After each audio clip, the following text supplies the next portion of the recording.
Hello and welcome. Her energy is infectious, and she's even had world leaders dancing with her during her performances. But she's also a staunch advocate for improving the lives of African people fighting diseases such as AIDS and malaria. This week on 101, meet South African singer and activist Yvonne Chaka Chaka.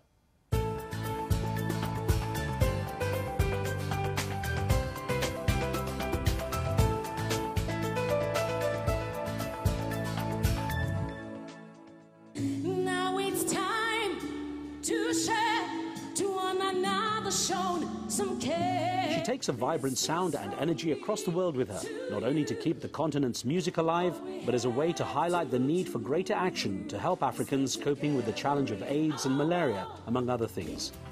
The product of a very tough and impoverished childhood in the Soweto township outside Johannesburg, Yvonne Chaka Chaka could never have imagined that she would not only witness the downfall of the cruel apartheid system, separating black and white people, but would go on to become one of the country's biggest stars.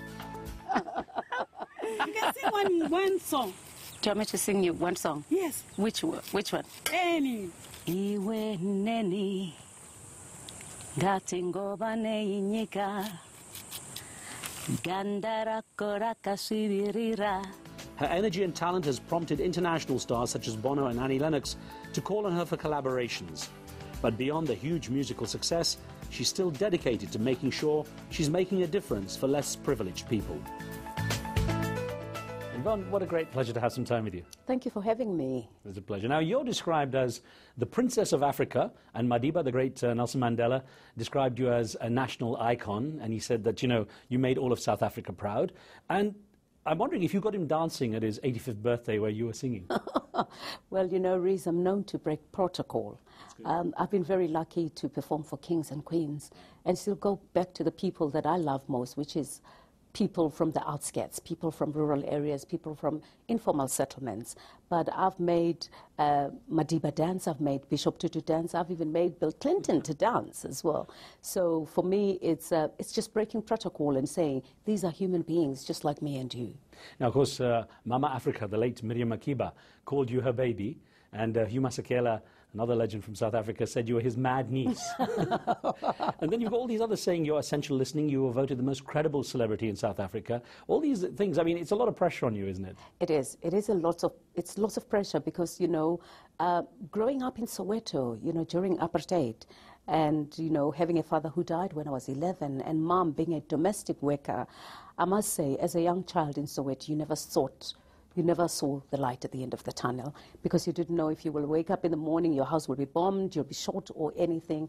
And living in town, because my mother worked as a domestic worker, because the then government had taken the house from her because she was a single woman, so she was not allowed to own a home. So they took the house, which was our home, from her because she was a single mother, and we lived with the white people in a small backyard room.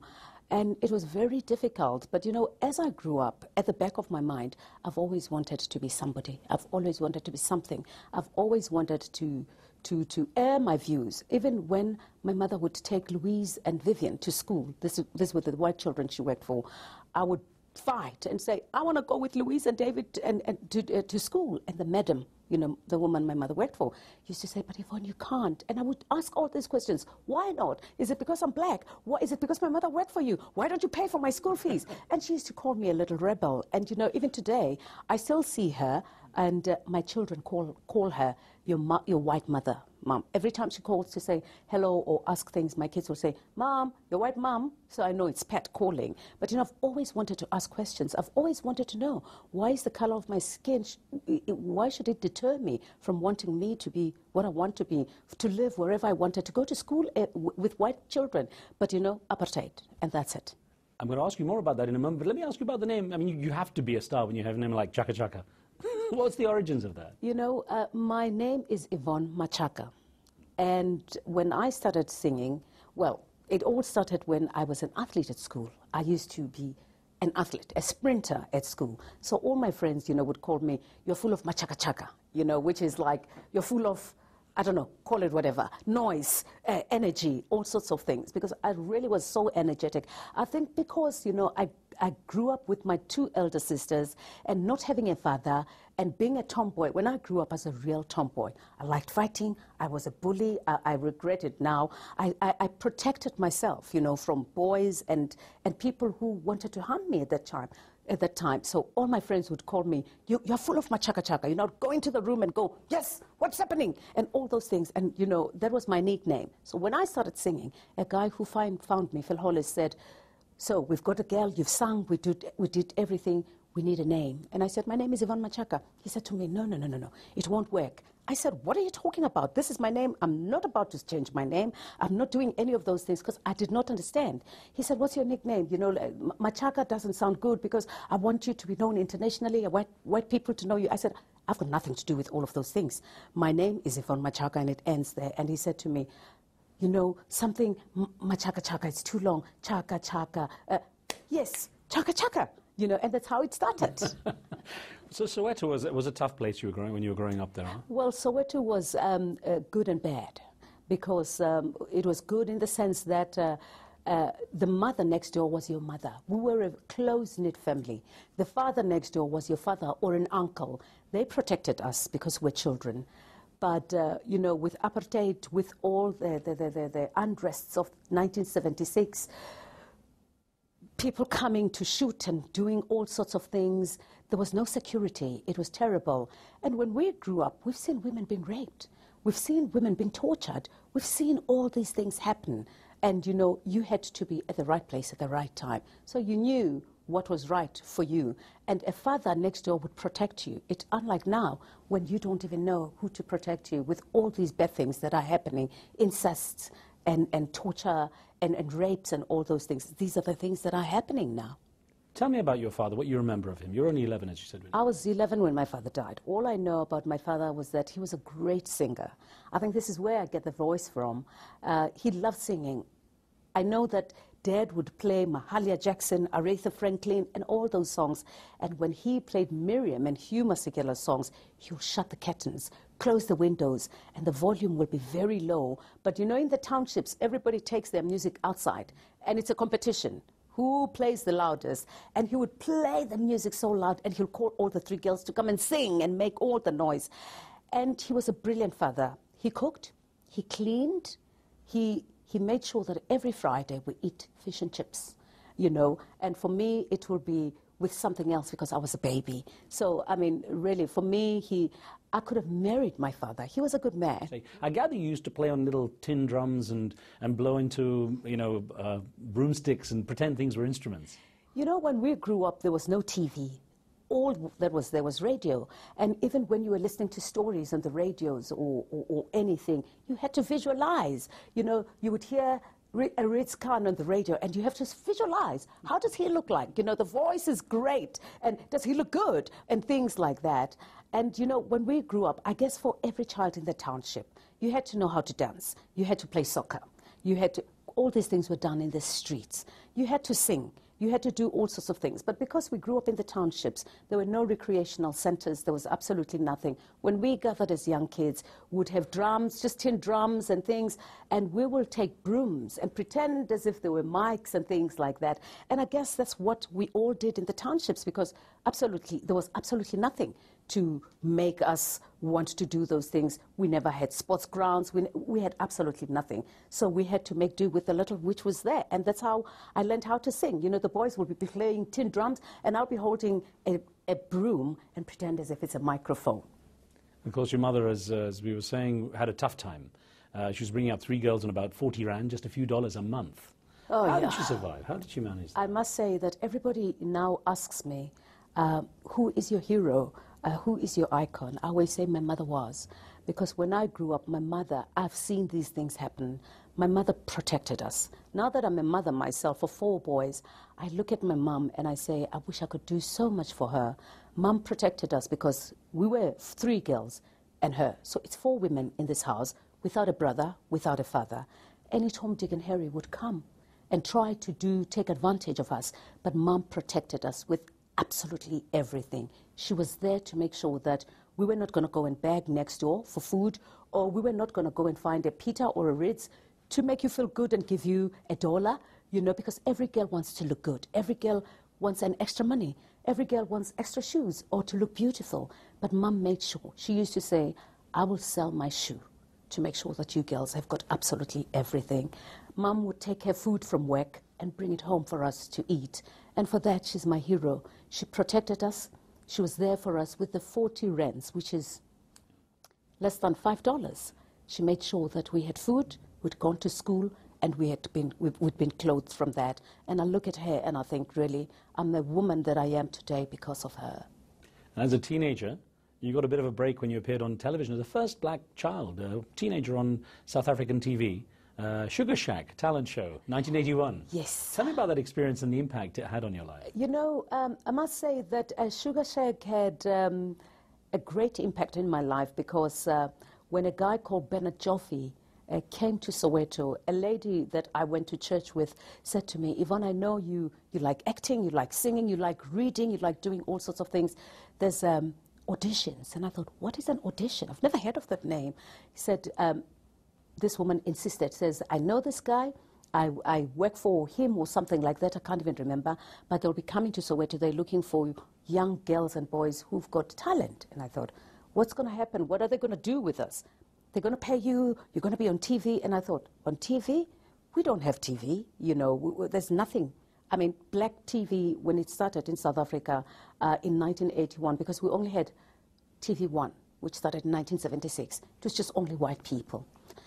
And so I thought, okay, I will go for the auditions. And I went in. It was hundreds of children. You know, long ago, things were done amazingly. You know, when people were advertising, they'll go with a loudspeaker and go, hello, hello, on the 12th, on the 13th, we'll be coming to Soweto. We need kids to... And, you know, we'll run after this car because everybody wants to hear what is happening. And it was amazing. The hall was packed. And the guy sat there. We saw cameras, we saw lights, and we were like, what is happening? Are we in a movie here? I mean, every child thought they wanted to do something. And Bernard Joffe, you know, just said, okay, those who can sing one side, those who can dance all. And he, you know, separated us. And I guess I was very lucky because when the whole program started, I became the first one. And when I met Bernard Joffe and I asked him, he said to me, Yvonne, you came in, you had this smile on your face, and I don't know, this twinkle in your eye. You were not the most dressed girl. You were a little bit shabby, but neat, clean, you know, I mean, and I said, but remember, I was a poor man's daughter, man. And he said, but you just had all what it takes. And that's why when I thought we'd do the program, you would be the first one. And that really, for me, was amazing, but it did not do anything to me because we never had TV at home. There was no ways I could watch that. But he paid us lots of money. I managed to give, I was richer than my mother because I earned 500 rands, which is, I think, $100. Yeah, that was a year's salary for my mom. And I gave the mother to my mom.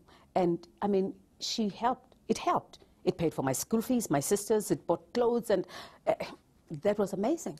I had things that I never thought I would ever have. How did your mother feel in general about you singing for a living? Well, in 1981, because I think I was 12 or 13 at that time, Mum was not worried because she knew that I still had to go to school. And for me, it was not something that I looked at. It's not something that I thought this was going to be what I'm going to do. For me, it was one thing, it's coming, it's passing, and that's it. And I'll be on TV, and who cares? And for as long as I've got the money, that's all that made me okay. And it was not something that I thought I would do.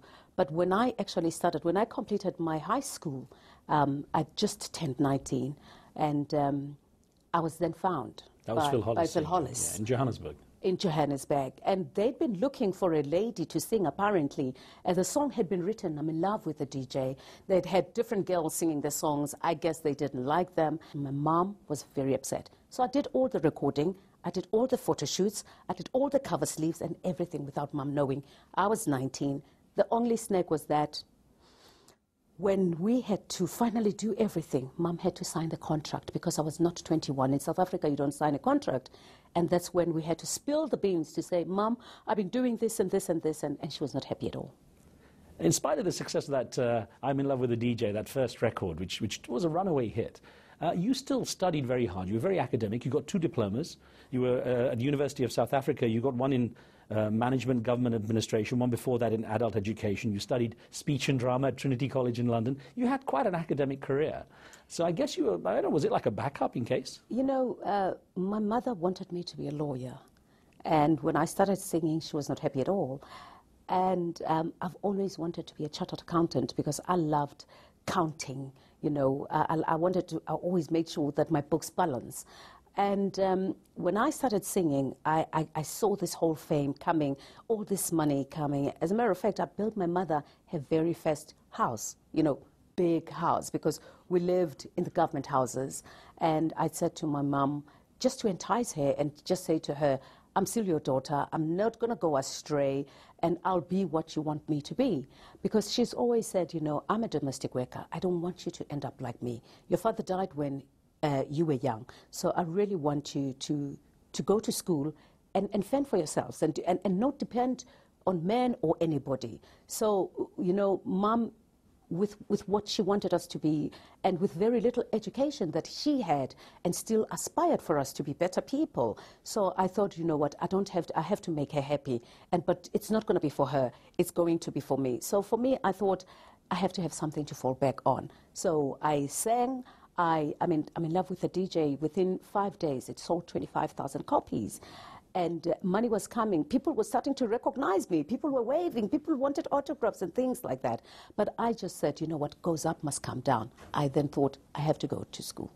Well, not bad for a girl from Soweto, of course, performing in front of presidents and royalty and heads of state, but also collaborating with some fantastic global artists, other global artists like yourself, Ali Lennox, Bono, Youssou N'Dour, Angelique Kidjo. And I wonder how much that has also enriched your music, hearing that kind of blend. You know, I think when I grew up, you've heard about Annie Lennox, you've heard about so many people, and you thought, I would never meet these people, the Miriam Makebas of this world.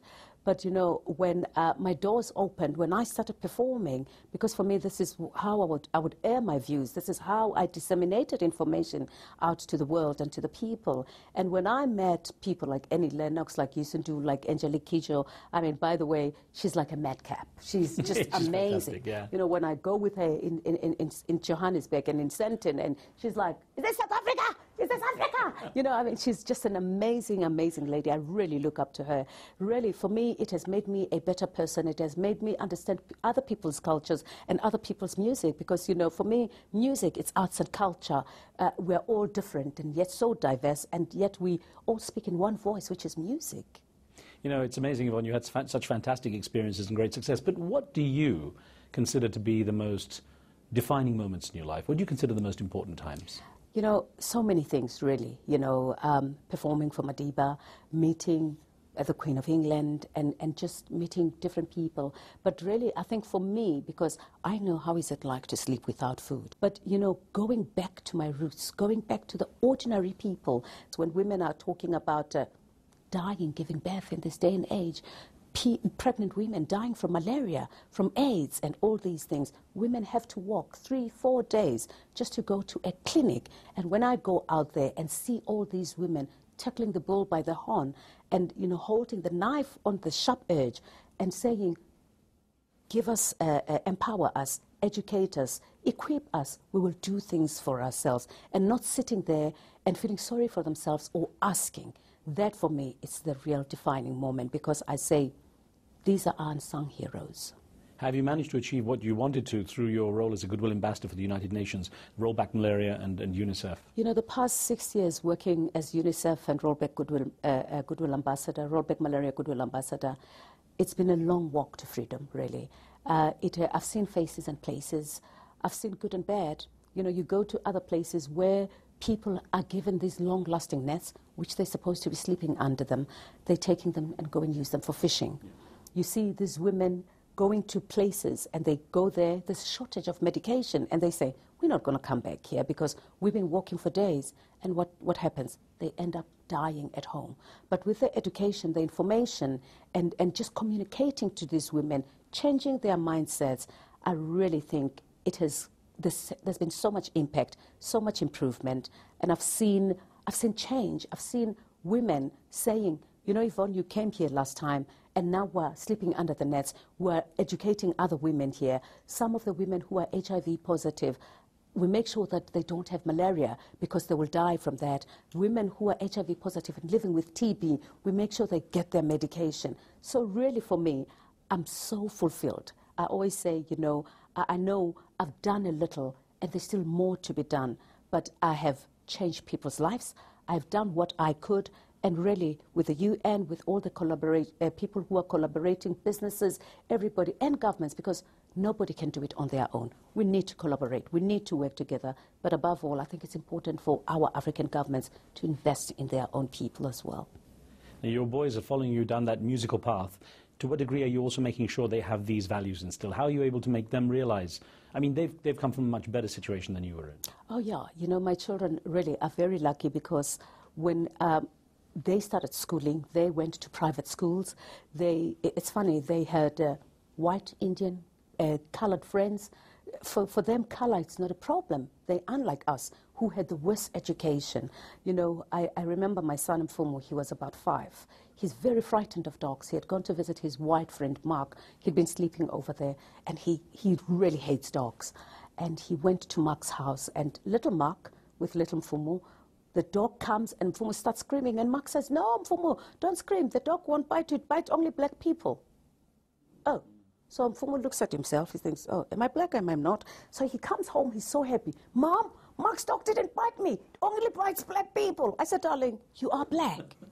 He said, "No, but it didn't bite me." I said, "But really, you are black." So it probably was happy to see you, and so don't be frightened of dogs anymore, but you are black, and I want you to know that and respect that and be happy, you know, for who you are. But, you know, my children don't know color.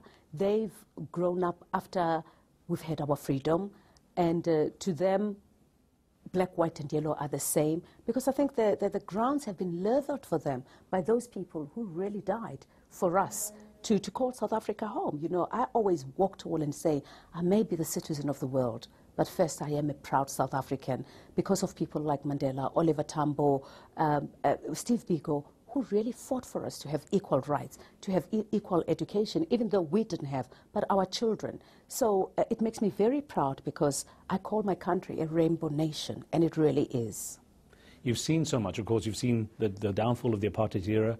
You've achieved so much as a musician and so on. What's left on yours? I mean, you have a busy schedule anyway, but what's left on that tick list of things you want to do? You know, as I said, I've really tried to help and close the gaps here and there.